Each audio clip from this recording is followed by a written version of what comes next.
Everyone, this is Roxx.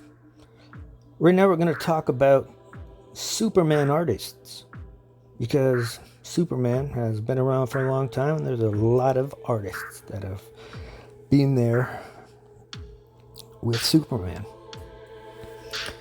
Now, Clark Kent and Superman are the same person, but glasses make them look different. Okay, that's fine. I'll tell you what makes them look different: the artist that draws it.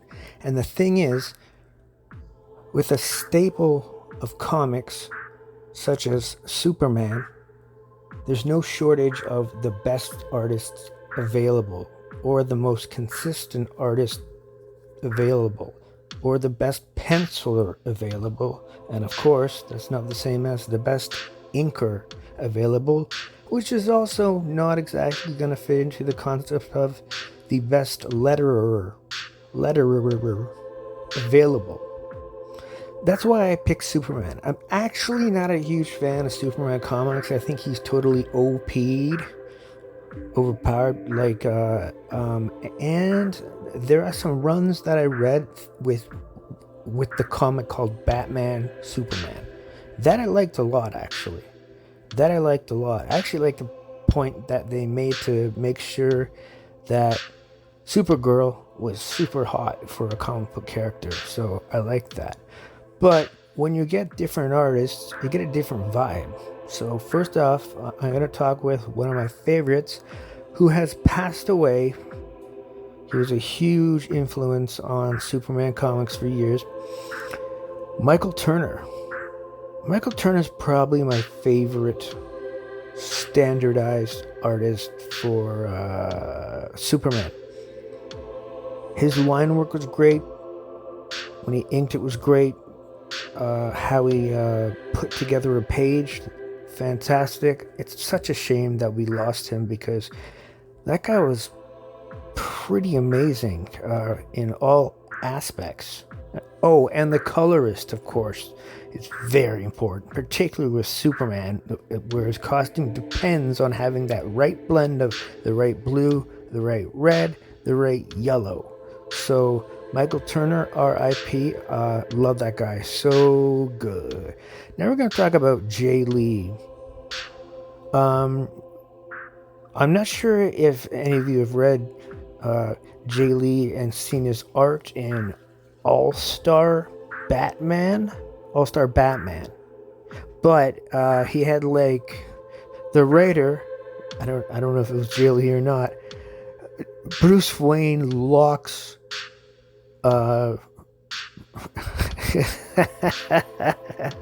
Dick Grayson in the Bat Cave with no light, or a cave with no light, and he has to eat rats. He has to find rats and catch rats and eat them, and he's catching rats and eating them. And some people thought it was far too extreme and it was crap. I actually loved it because, like I said, I always say, not everything should be canon. Please use less canon and do things for at least 5 years. If not just 12 months, and then reboot the whole thing. But Jae Lee's art is always so on point. Jae Lee is an incredible artist no matter what. If you read Wildstorm, Wildcats, was it Stormcats when he blended them? What was that called again? I can't remember. Anyway, though, we got Wildcats, Wildstorm, yeah. Wildcats. I can't remember. Anyway. Okay, next one. Frank Quitely.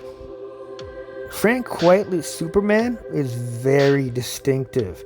The way that he does his pencils works so well with ink, because it's all fine lines with good coloring. And it's so well done.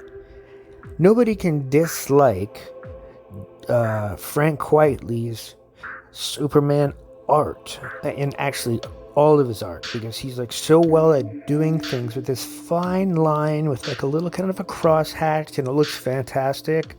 Frank Quitely, I'll buy it if I see it, and I actually want to go online and get some more of his stuff just for the art. But of course, he tends to always have really good writers as well, because that's kind of important in a comic book. If there's no story, you get Rob Liefeld. That's what you get. Like anything. Blood Battle. Rob Liefeld would be like, I'll draw it. Okay, do like Death Haven. Rob Liefeld would be, okay, sure, I'll do it. Yeah. Do like Dead Force. He'd be like, I'll draw it. And then you get a picture of Badrock with no neck, but a circular picture of his head. What the hell is that guy doing? Anyway, I'll stop. Frank Quitely, Superman, awesome art, very distinctive. The great artists have something special that you can notice. And Frank Quitely has that. You know, even though Jim Lee is probably a better comic book artist, Frank Quitely's got something going on, and it's always good, so you gotta go with that. John Byrne, we all have to admit, is a really good Superman artist. That's why he had runs on it for freaking years. He's also a very standard artist. His proportions are good. I should probably spend more time trying to distinguish between what's pencils and what's inking and what's pencils and inking. Anyway, off the bat, I don't know.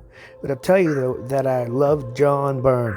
He really held that fort down for a long time because he's so consistent. Very consistent. And that's so important at whatever you do. So it's great.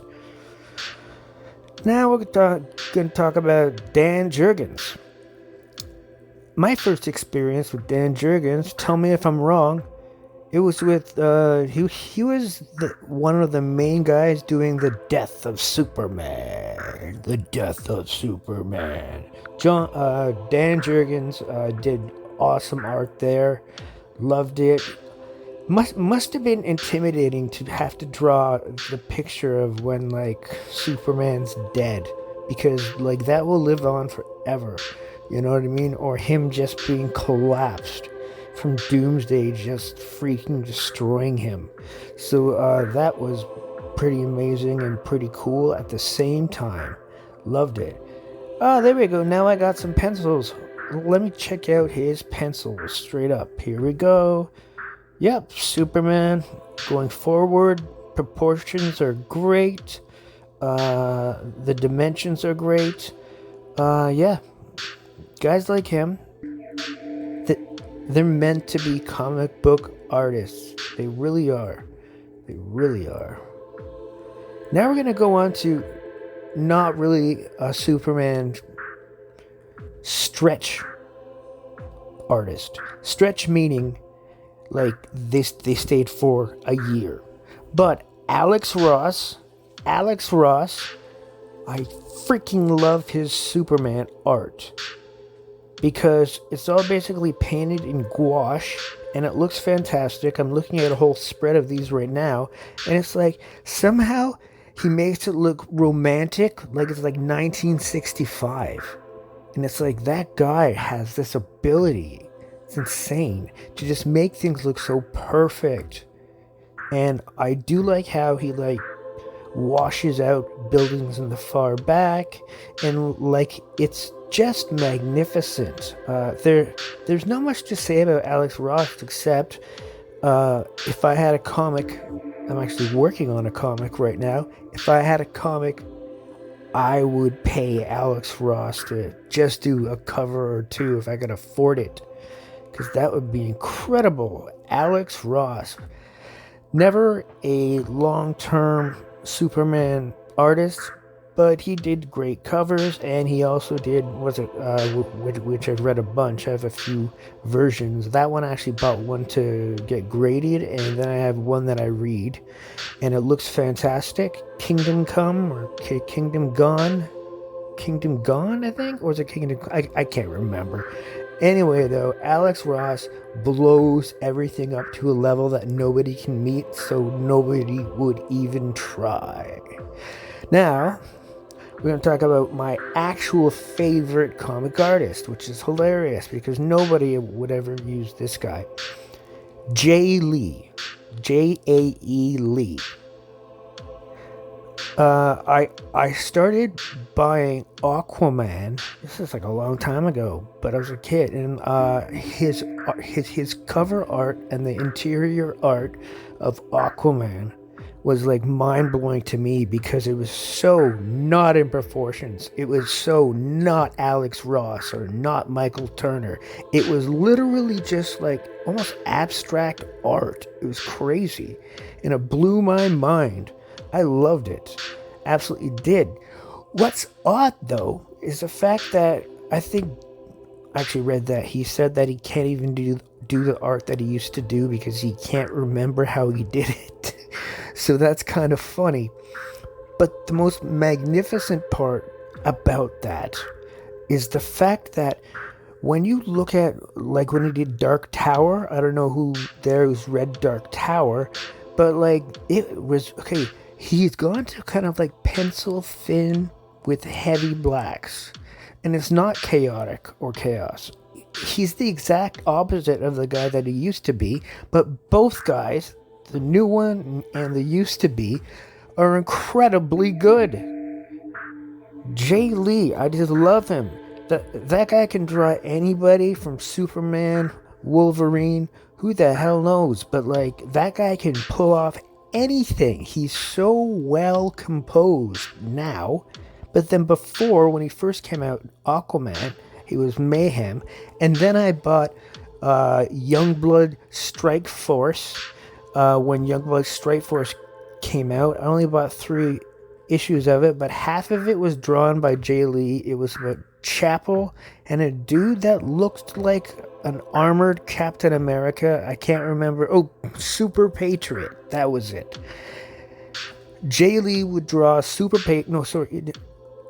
Chapel for sure, and I know that he did Super Patriot at one point, but I can't exactly remember the order.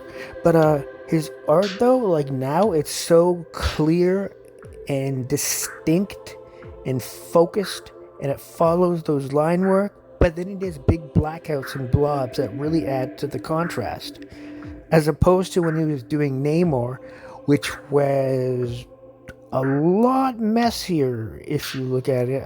I'm sure if anybody knows what I'm talking about, then you know what I'm talking about. But yeah, so I really do love Jae Lee, and I love Jae Lee's Superman. He never did a run drawing it, but he's just drawn Superman before, and it's awesome. Just like Alex Ross, who's drawn Superman, actually, and for Kingdom Gone or Kingdom Come or whatever, he did the whole book with Superman. But the real guys that, of course, we know that did it are Michael Turner and Jae Lee, Jay Lee, and Frank Quitely was amazing, and Kurt Swan is a guy that I didn't mention yet, and Joe Shuster back from like 1914, which is insane. John Byrne, which was so consistent and amazing, and also Dan Jurgens, which did a great job as far as I'm concerned. And I think I'm darn right that he was the guy doing the white plastic wrapped Superman logo, Death of Superman, and a whole lot of Doomsday. Anyway, everybody, thanks for checking it out. Anyway, this is Roxx. Roxx out. Please like, comment, and subscribe.